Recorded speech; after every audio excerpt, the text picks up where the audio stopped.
we want to start to make this a regular event. We're going to have different people. And this is, first of all, an update for the waiting list of DAOs that are already anticipating the launch of our beta platform. We've got amazing updates, and then we'll see how the conversation evolves. And in the future, we'll touch on various topics related to building and operating a DAO. So with that, does anyone want to go first with some reflections on the journey that we've taken to get to this point of beta launch? Thank you, Gabriel. I mean, yes, this is the moment we've all been waiting for, right?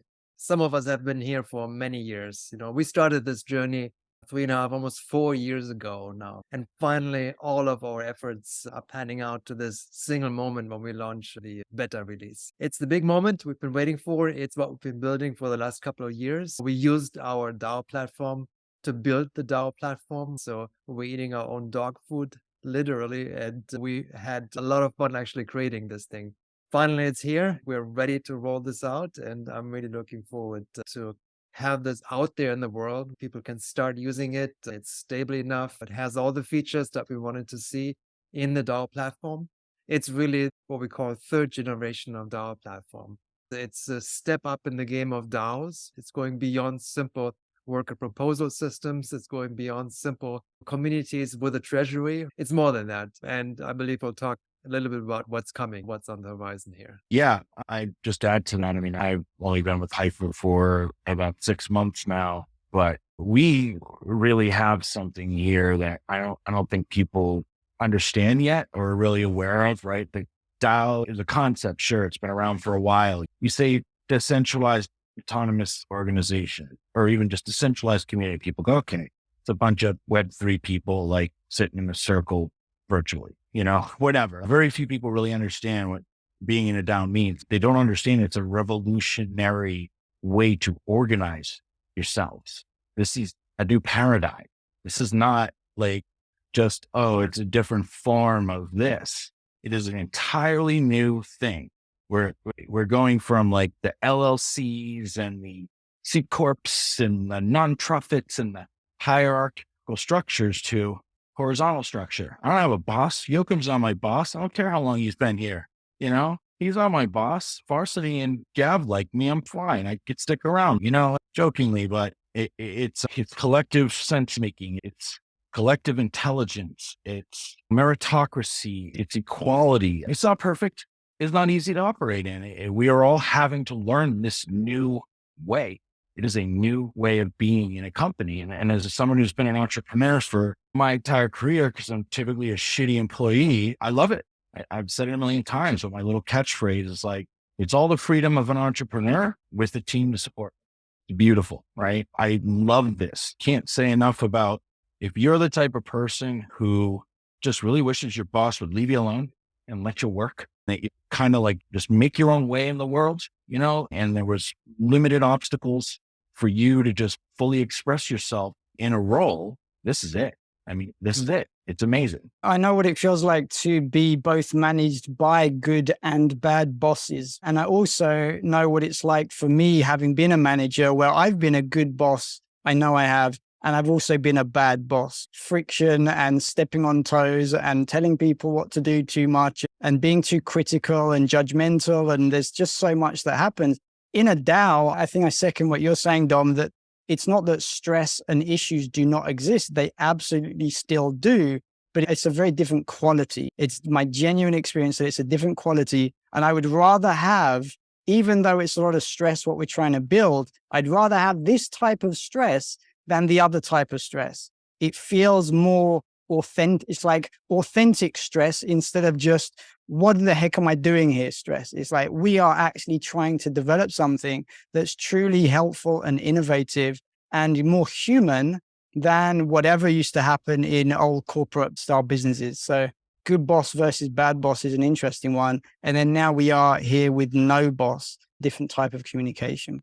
Well, it's like stress with purpose is what comes to mind, what you were just describing there. And you're right. The other crucial element is everybody's been trying to get rid of the management layer for years, middle management. And good managers are worth their weight in gold. You can galvanize teams. It's as if they don't even exist. And in a DAO, you can still take leadership roles but it's different. There's no power asymmetry, right? There's no power advantage. Yeah, I guess you could structure your DAO that way so that 5 people have all the power of voting, and that would be pretty dumb and counter purpose to what a DAO is. And Yokum's been around longer than I have, and he works every day, and he has been working every day in this DAO for years. Does his vote count a little more in the DAO? Yeah, but it's not like suffocating. It's not 100 to 1. It's, 2, 3 to 1, maybe 4 to 1 at most. We're used to someone putting forth operations and processes and organizing us and having that dedicated, clear leader. And we do have that, right? And we're experimenting and we're getting better at this every single day. That's the most important thing. There's also the concept in even traditional business, they call it an independent contributor. And I feel like what we've done in a DAO in some way is make everyone an independent contributor. You've got people like a product marketer in a traditional business, or a scrum master, or a business analyst. Oftentimes, these are people that don't have direct reports per se. They may have a management structure that they have to report into, but what we're doing with the DAO is replacing that hierarchical management structure with a more open, transparent, consensus building experience where everyone counts as an independent contributor. Yeah, Dominic always kind of inspire me with his words and stimulates for thinking. And it just reminded me kind of how I came into this world. Although I was programmer and kind of doing these things before in the first wave of blockchain technology, I think he's familiar with Charles Eisenstein. And then I remember in his book, Sacred Economics, and then I connected the dots. That was my introduction to DAOs. I always look at this as this vehicle to move from this kind of fear-based system that is kind of trying to do, okay, we are very afraid of everything. We are afraid that you're not going to finish things, so we need to control you. So I just want to open it up here in a sense, how much time it takes to kind of move to different mindset. It really takes a lot that you realize you get what you put in, but that takes a lot of understanding. When you're a contractor or independent contributor somewhere, it's different. You feel like an outsider, right? Of course, it feels the exact opposite on the DAO. It feels closer to a family than anything. But the Arseni's take on fear-based system to trust-based system, I never really thought about it that way. But that's revolutionary by itself. In traditional corporate structure, you're worried. What does my boss think of me? What does his or her boss think of me? What does her boss think of me? Does anybody think of me, right? Am I just a number? Am I just invisible? And in the DAO, it's the people you work with every day. So you don't have that mystery. Everybody's your peer. So here's your bosses, so to speak, and you can get that feedback directly. And also the sort of transparency element of it. We'll just have our trials and tribulations and our wins and whatever, but it's all in the open. And then it's ultimately all recorded on the back end with this new technology blockchain. So it's pretty awesome. Thank you, Dominic. And thank you, Arseni, for bringing up Charles Eisenstein here, who has been a follower, for a long time. And we love his work, of course. He says, let's build a more beautiful work that our hearts know is possible. For me, it's like, let's build a more beautiful DAO that we know, our hearts know that it's possible, right? For me, it's really sort of the concept that I brought up early into the conversation is an organization in a box. It's everything you need to build your environment. It's an organization that is built on the trust of the individuals. We call the DAO the DHO early on, the Decentralized Human Organization, right? It's humans that are at the center here. It's humans coming together from all walks of life. I mean, look at us here. We are working across dimensions, time and space, and Gabriel's somewhere in the jungle there. It's okay. It works. You put your team together wherever you are and you start working. You start working from your passion, from your heart. You come together to solve these really wicked problems that we're facing all across the planet. And the DAO has that capacity, right? You build it, you configure it, you launch it with your team, you connect to the other DAOs that are out there, and you build these new networks. These networks that are based on social political ways of working together, ecological spaces that are so important for us to restore our environment, to save our planet. And there are all kinds of ways. We're just at the beginning of a transition here, I believe, right? And the DAO is the right vessel, the right vehicle to move us forward together here. That's what our motto is here: achieve more together. So let's do it. In a moment, let's jump over to some actual beta features and demo. What's coming up for me here is organizations, large or small, they want to grow. They want to build stronger customer or community engagement. They want to have a bigger impact. And I think there's no way better to increase engagement than through this difficult process of figuring out how to support each other as independent contributors. There's issues to resolve, but the proposition of doing a DAO, being a decentralized autonomous organization, is that it's going to just create so much more leverage and strength and opportunity for progress in organizations as we learn this better way. There's no cookie cutter approach. You're going to get rid of bosses. You're going to have to learn to do things differently. But by doing that, by being in that process, you're going to achieve far, far greater results in the end. So with that said, let's try and reflect on some of what the beta platform actually is, a little description of what we expect people to be able to do, the features, the functionality, the design changes, things that our waiting list can expect, people who have already been dabbling with the alpha version of the platform, what they're going to see start to be different in the beta version of the platform. Maybe let's talk to that just briefly, and then let's jump over to Arseny sharing screen and taking us through a few of the actual features. Sure. Let me put that into a wider context. So we've been working on a lot of features, a lot of milestones, a lot of feedback that we captured from the alphas, as you mentioned, and we incorporated it into a final sort of cutoff date to say we're good to go. Now people can go to our website and they can see the different ways of signing up to the beta launch. And we have actually a variety of plans out there. And we break it down roughly into a subscription plan that is available, including a free plan for people who want to try it out with, say, a couple of co-founders, see what this DAO is all about, see if that's a good fit for their organization. And when I say organization, this could be anything. It could be a traditional cooperative, it could be a startup, it could also be a group of people coming together working on a cool project. Anything is possible inside the DAO. You configure it to your needs.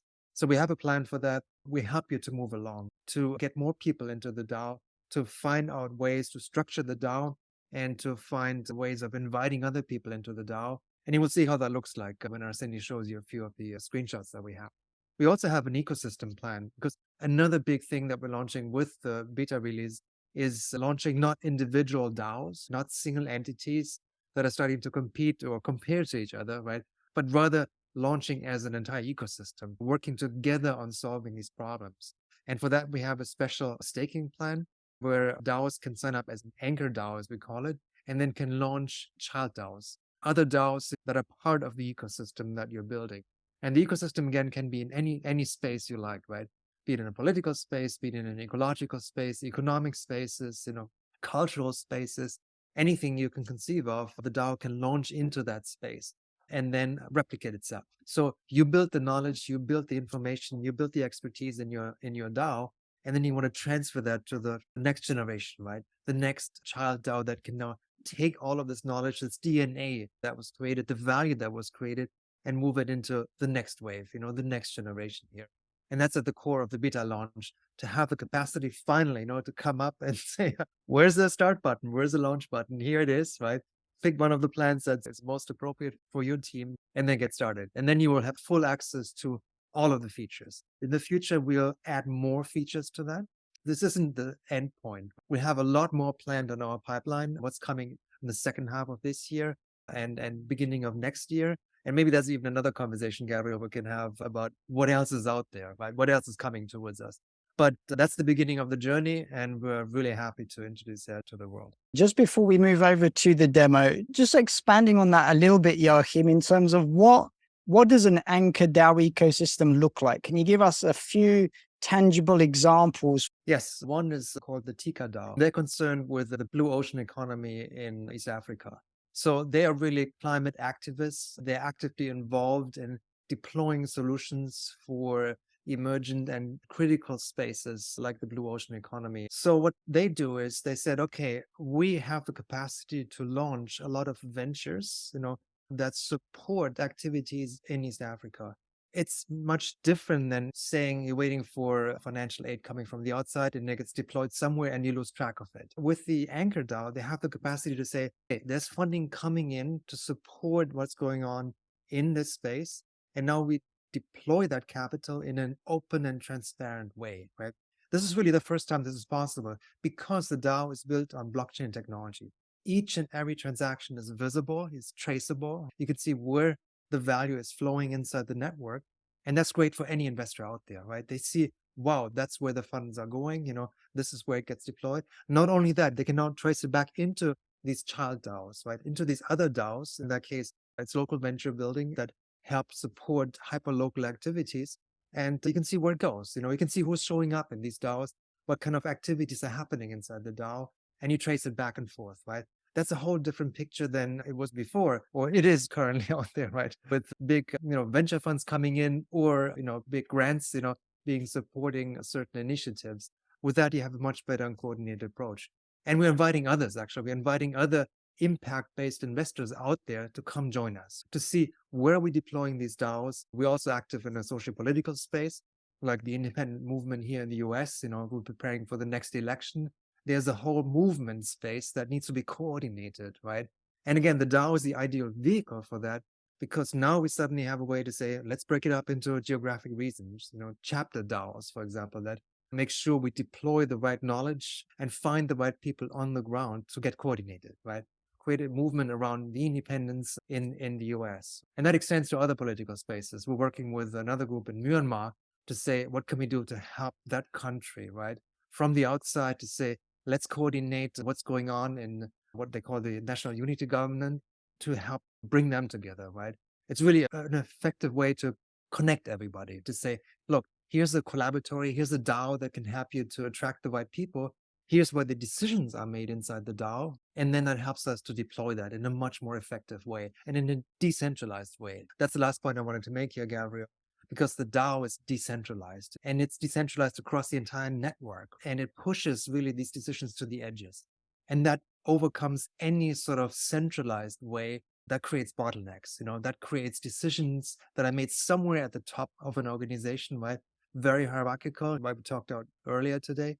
It doesn't exist anymore. It's flat organizations in decentralized networks that to me are so much more powerful and can do and impact so much more than the traditional way of doing things. There's so much to unpack in all of that. Let's set ourselves up for the coming weeks where we're going to add all of this detail. Joachim, I know you squeezed this call into your busy schedule and you needed to leave. So let's move over to demo. We can kind of reflect on the practicalities of the features with those kind of specific use cases. And then we'll wrap this conversation up for today. And we'll come back and do this again to expand and unpack all of that depth of detail that Joachim, you just started to introduce there. I would just like to start this product showcase from proposals, as I consider proposals the main building block of the decision making. Proposals are some way that we are confirming what are our decision by kind of casting vote onto it. At the moment, we have these three big groups in terms of proposal. First group is one-time contribution,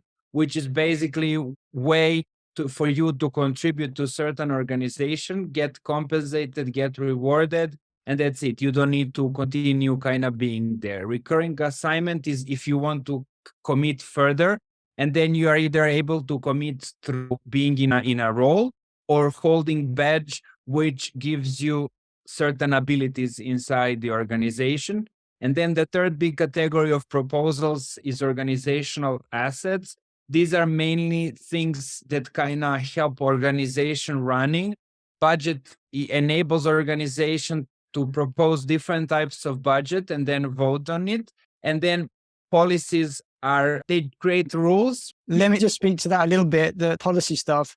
One of the biggest challenges in organizations, in companies, is where people have different ideas, different ways of doing things, and they don't communicate and look at things objectively together, sitting side by side and saying, this is how we can come to an agreement of how we get things done. That's one of the key elements of the DAO is to make formal agreements that have enough of a quorum, enough of a representation of the group to confirm this is how we agree to do things. These are the caveats, these are the assumptions, etc. And then to do that, and you can always come back and revise it to a version 2 and a version 3, but at least you have an agreement explicit. So there's a lot less confusion and doubt and uncertainty and continuous disagreement and conflict, because the DAO has decided this is the policy for the time being. So just going briefly, one-time contribution, we have contribution. That's kind of generic contribution that is there if you cannot find anything that kind of fits you in, or if you're just kind of contributing one time and you want compensation, or it can be used for different things when you are not sure how to express your intention. So that's contribution. Quest is one of the basic building blocks in terms of one-time contribution. When you're starting a quest, you're either able to start a new quest or complete an active quest. You're defining the name, what's the description, which circle it belongs. Once you define that, you're setting up the duration of your quest.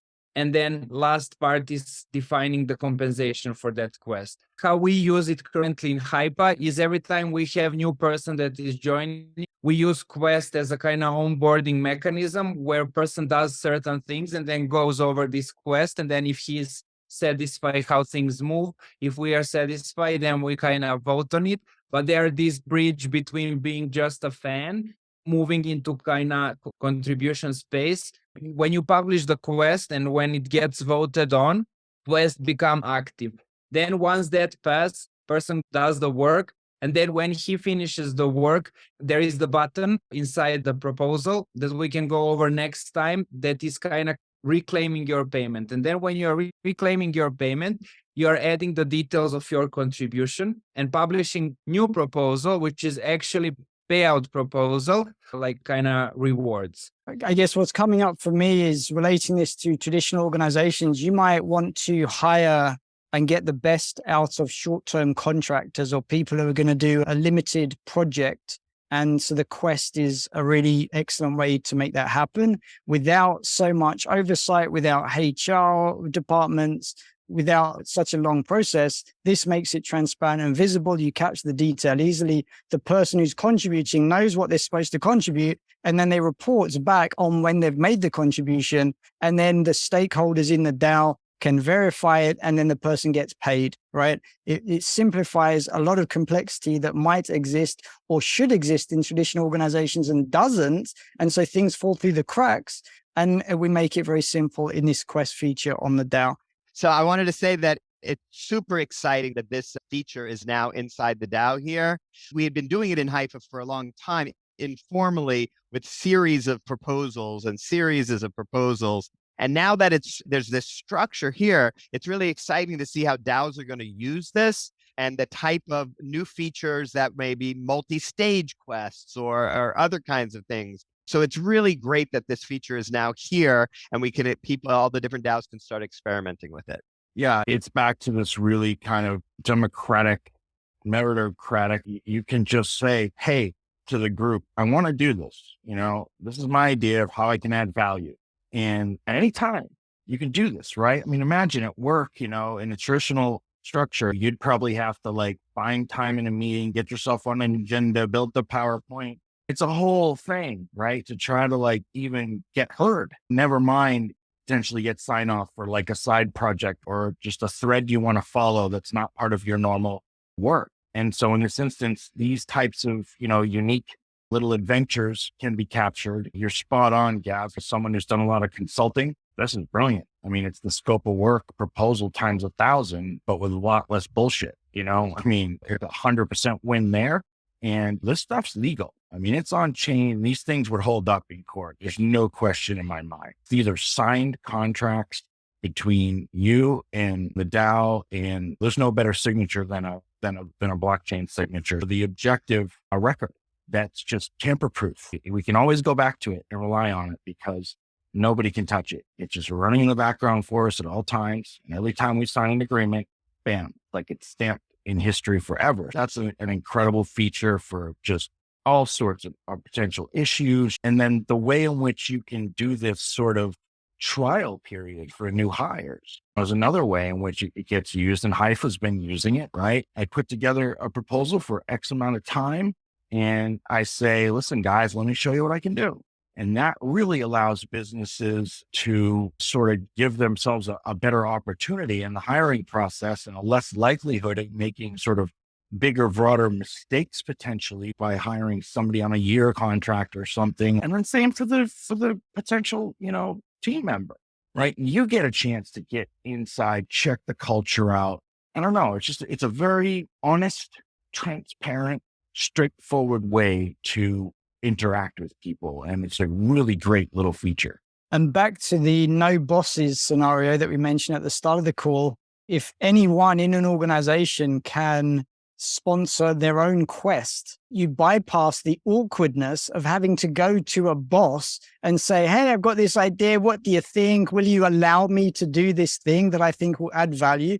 No, it's a different type of culture where you can submit a quest to the DAO and your stakeholders get to make that overall sense making. And you're not asking for permission from one particular person. You're developing consensus amongst your peers as independent contributors again, without the sticky situations that often come up of bosses trying to squash your creativity, etc., or to hold you down because they want to be the innovators in the room, right? Look what we've done. We just spent 10 minutes talking about that one feature, and it's just one feature amongst dozens in the DAO. It really is fascinating how deeply we can actually drill down into the usefulness, the utilities. And we're still, I think, scratching the surface just on this conversation, and even in our own appreciation of what DAOs will actually make use of with these tools. Yeah, you're absolutely right. We're only scratching the surface. There's no question. We're developing the product every day because we're using it every day. We use this product. We're putting in our quests. We're putting in our recurring roles. We're talking about circles. We're finding new ways to organize. We're finding new ways to be more efficient. Finding new ways to be more fair, right? I mean, it's constant. And I know we're nowhere near what the power of these organizations can do. 100% believe they are going to transform work. And not so much necessarily that everybody's going to become a DAO, but because they exist, right? They're going to put a certain pressure on those other structures to be more fair. Because as they get adoption, if I'm talking to my friend, I'm 25, I'm out of college and I joined a DAO organization, I'm talking about how I'm so heard and I have input and I have all these meaningful things. And my friend goes, what are you talking about? I don't have that, right? They're going to be going back saying, are you going to do this? Because if you're not, I'm going over here, right? And that in itself is an impact. Like I keep saying, to me, I don't know how nonprofits aren't all over this. And then someone who was pretty familiar with the industry said, oh, I know why we're not. They don't want that transparency for the most part, right? They don't want that direct accountability to their donors, to their whatever. And I'm like, well, as soon as somebody does it, it's going to force it pretty much. I know that if I saw a nonprofit and was trying to donate money to causes that I cared about, and one was in a DAO and one wasn't, the DAO wins every time. Yeah, the amount of money that goes missing through charity systems is unwieldy. And I agree that as soon as there's a tipping point that start to use this kind of technology and platform, then the money is going to gravitate to where it's best used and it's transparently spent and better managed, and where they can have a voice and vote themselves in the communities and organizations that they care about. And then it's going to create pressure on the rest of society in the world to catch up. Yeah, I think just to scratch the surface of these things, there is this keyword kind of buzzword in the blockchain space, permissionless, and it's usually relating to the technology. But I think also what we are mentioning here in the spirit of this human organization, it's also decentralization of initiative, right? Usually when they talk about blockchain, they are referring to specific technical terms. Maybe in some future episode, we work on kind of explaining all of these things that we mentioned, like why blockchain, why we were not able to do that before blockchain, and why blockchain kind of remove all of these middlemen such as people who are like HR departments. It's at the end for me making work more fun. It reminds me of a book that I'm currently reading. It mentioned this thing that we at the end are our challenges, right? We choose our challenges. People, there is this belief that the best part is sitting on the beach and doing nothing. But at the end, we humans don't like that, right? At the end, what we want is challenges that are meaningful.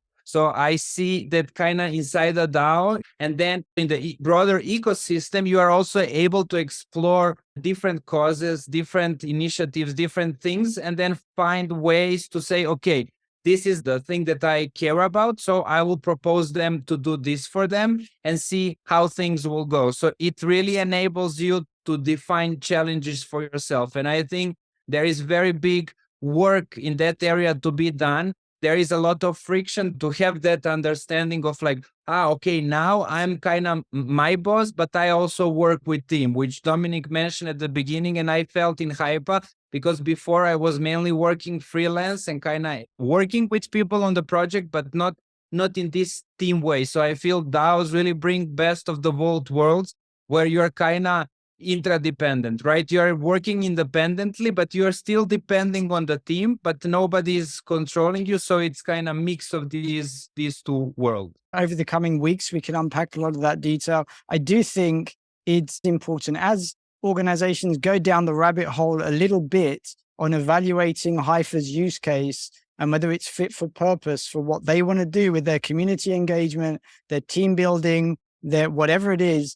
They do have to understand to an extent the technology that sits behind it, because that really actually is what makes it work. At the end of the day, it is this on-chain record of accounting that really makes it happen. So at some level of evaluation, they need to understand that technology bit. Yeah, I'd say that the transparency as a culture, this transparency of a group of people working together and defining how they're going to work together and defining how they're going to be visible in the world. That is the amazing thing that is empowered by the Hypha tools on the blockchain. And then what the coherence that then can emerge from the community and the welcoming and the opportunity for people to observe. You know, when people are observing, they're observing because they're feeling meaning, they're feeling like they can potentially contribute, and they want to understand how that they can be part of the culture. So I really find that structures that you can build inside of a DAO can really set clarity to that purpose, and then to have the opportunity for the culture and the community to achieve the purpose, caring for each other. What I'm hearing a lot here in this conversation is people really need to take responsibility for their own opportunity when they're working in a DAO. And that requires a certain attitude, but it's also super enabling and freeing and energizing and motivating at the same time. That's a big part of it. Nothing's going to just come for free, right? You're not going to get all of this inclusiveness and transparency. Or it comes with accountability. It comes with, I would say, total accountability for everyone and for your work.